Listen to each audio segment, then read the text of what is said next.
Good morning, friends. Are you ready for Chapter 3? Here we go. Chapter 3, 30 Scalps. Within a few minutes, loud snores, well, not loud, but loud for the Indian, began to come out of the teepee. But Omri, sleepy as he was himself, was not quite ready for bed. He had an experiment to do. As he had figured it out so far, the cupboard or the key or both together brought plastic things to life, or if they were already alive, turned them into plastic. There were a lot of questions to be answered, though. Did it only work with plastic? Would, say, wooden or metal figures also come to life if shut up in the cupboard? How long did they have to stay in there for the magic to work? Overnight, or did it happen right away? And another thing, what about objects? The Indian's clothes, his feather, his knife, all had become real. Was this just because they were part of the original plastic figure? If he put, anything you like, the despised plastic teepee, for instance, into the cupboard and locked the door, would that be real in the morning? And what would happen to a real object if he put that in? He decided to make a double trial. He stood the plastic Indian tent on the shelf of the cupboard. Beside it, he put a matchbox car. Then he closed the cupboard door. He didn't lock it. He counted slowly to 10. Then he opened the door. Nothing had happened. He closed the door again and this time locked it with his great-grandmother's key. He decided to give it a bit longer this time, and while he was waiting, he lay down in bed. He began counting to 10 slowly. He got roughly as far as 5 before he fell asleep. He was awakened at dawn by Little Bear bawling at him. The Indian was standing outside the felt teepee on the edge of the table, his hands cupped to his mouth as if shouting across a measureless canyon. As soon as Omri's eyes opened, the Indian shouted, "Day come! Why you still sleep? Time eat, hunt, fight, make pictures." Omri leaped up. He cried, "Wait!" and almost wrenched the cupboard open. There on the shelf stood a small teepee made of real leather. Even the stitches on it were real. The poles were twigs tied together with a strip of hide. The designs were real Indian symbols put on with bright dyes. The car was still a toy car made of metal, no more real than it had ever been. "It works," breathed Omri, and then he caught his breath. "Little Bear," he shouted, "it works! It works! I can make any plastic toy I like come alive. Come real. It's real magic. Don't you understand? Magic." The Indian stood calmly with folded arms, evidently disapproving of this display of excitement. So, magic. The spirits work much magic. No need wake dead with howls. Omri hastily pulled himself together. Never mind the dead. It was his parents he must take care not to wake. He picked up the new teepee and set it down beside the one he had made the night before. "Here's the good one I promised you," he said. Little Bear examined it carefully. "No good," he said at last. "What? Why not?" "Good teepee, but no good Iroquois brave. See?" He pointed to the painted symbols. "Not Iroquois signs. Algonquin. Little Bear sleep there. Iroquois spirits angry." "Oh," said Omri, disappointed. "Little Bear like Omri teepee. Need paint. Make strong pictures. Iroquois signs. Please spirits." Omri's disappointment melted into intense pride. He had made a teepee that satisfied his Indian. "It's not finished," he said. "I'll take it to school and finish it in handicrafts lessons. I'll take out the pins and sew it up properly. Then when I come home, I'll give you poster paints and you can paint your signs. I paint, but must have longhouse. Teepee no good for Iroquois." "Just for now?" Little Bear scowled. "Yes, but very short. Now eat." Yes. What do you like to eat in the mornings?" "Meat," said the Indian immediately. "Wouldn't you like some bread and cheese?" "Meat. Or corn, or some egg?" The Indian folded his arms uncompromisingly across his chest. "Meat," said Omri with a sigh. "Yes, well, I'll have to see what I can do. In the meantime, I think I'd better put you down on the ground." "Not on ground now?" "No, you're high above the ground. Go to the edge and look, but don't fall."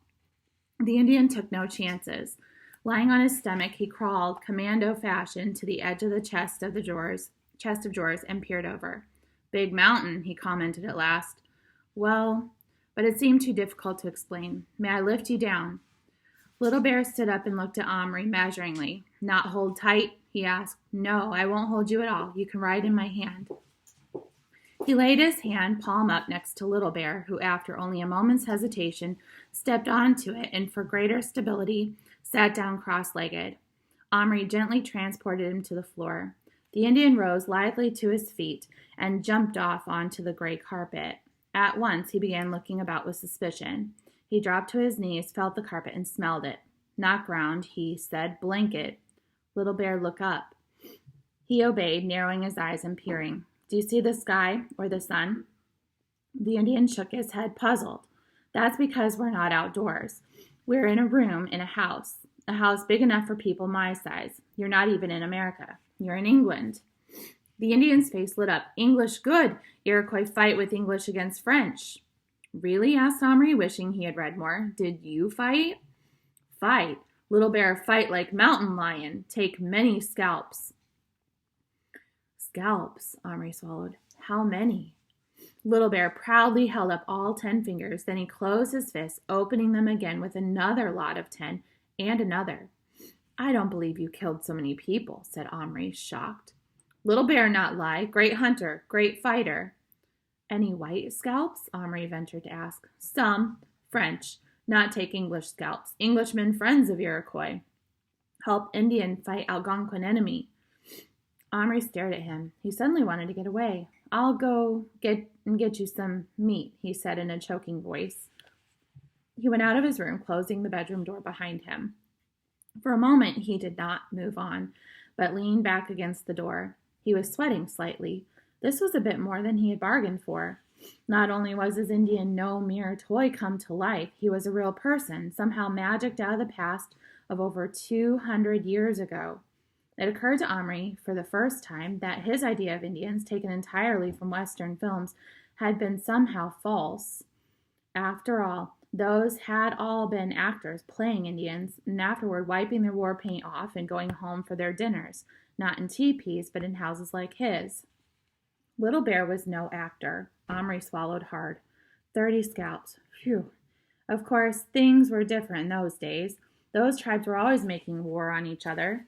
And when you come to think of it, the English and French, whatever they thought they were doing fighting in America, were probably no better, killing each other like mad as often as they could. Even now, weren't soldiers doing the same thing?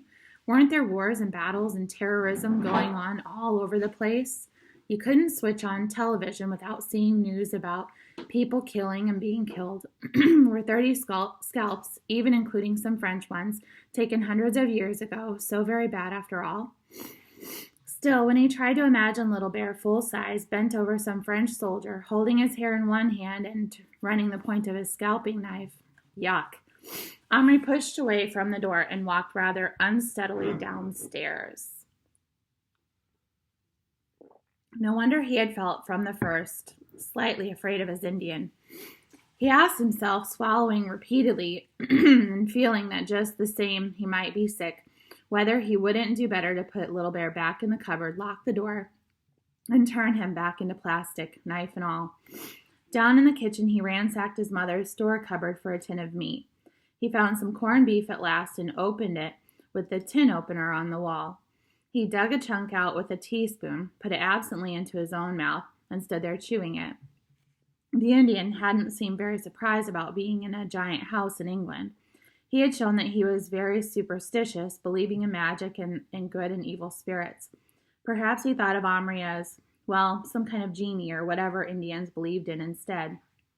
The wonder was that he wasn't more afraid of him then, for genies or giants or spirits or whatever were always supposed to be very powerful. Omri supposed that if one happened to be the son of an Indian chief, one simply didn't get scared as easily as ordinary people, especially perhaps if one had taken 30 scalps.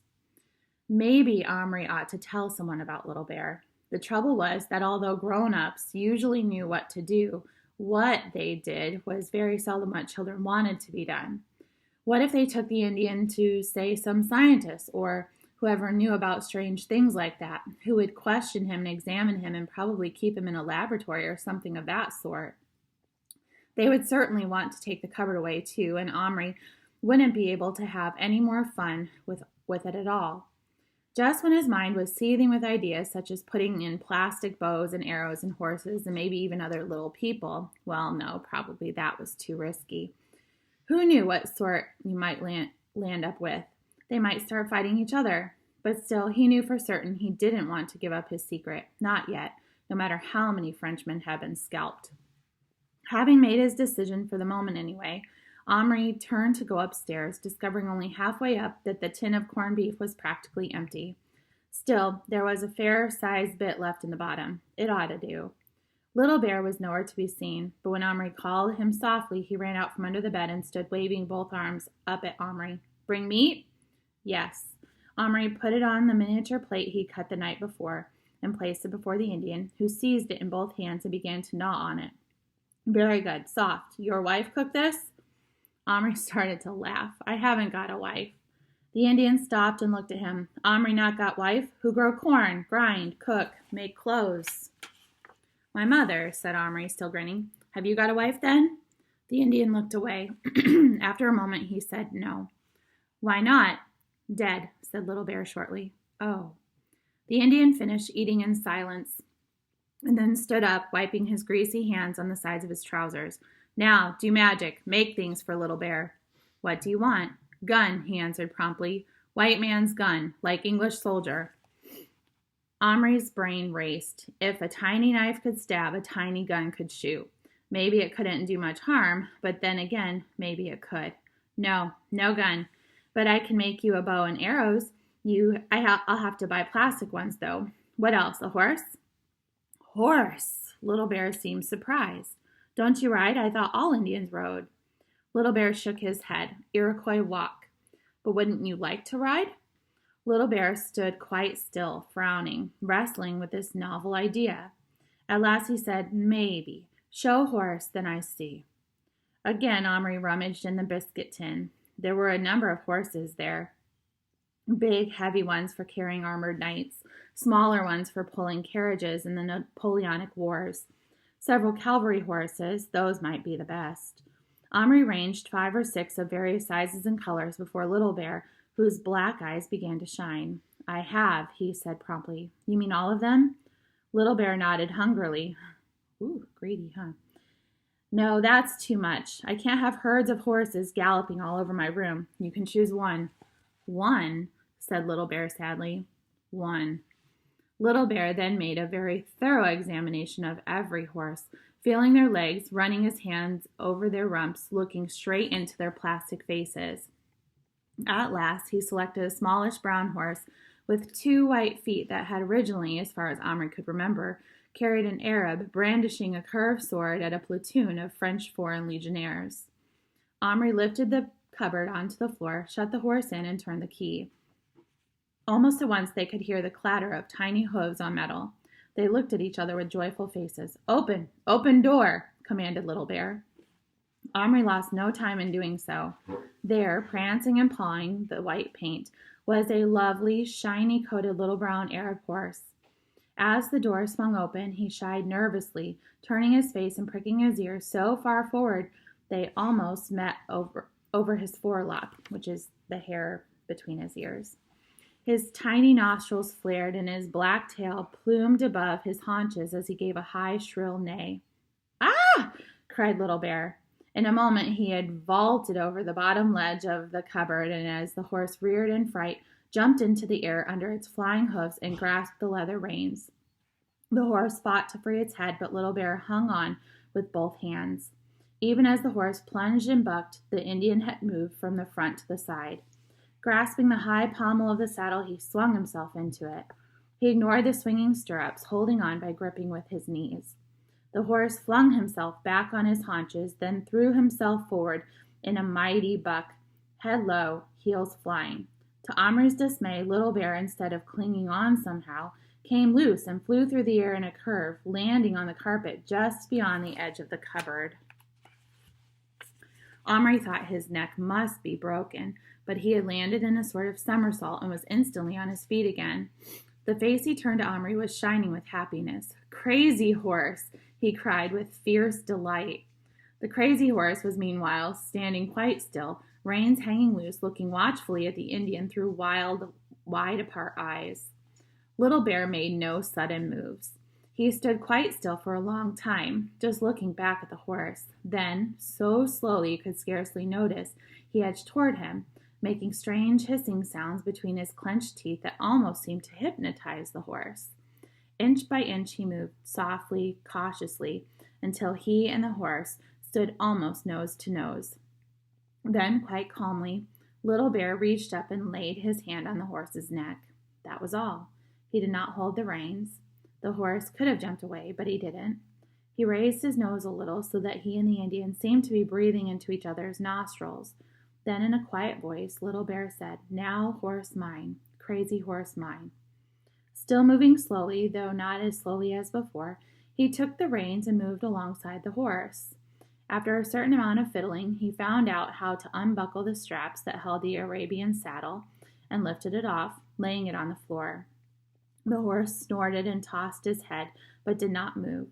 Hissing gently now, the Indian first leaned his weight against the horse's side, then lifted himself up by his arms until he was astride, which means sitting on the top of the horse.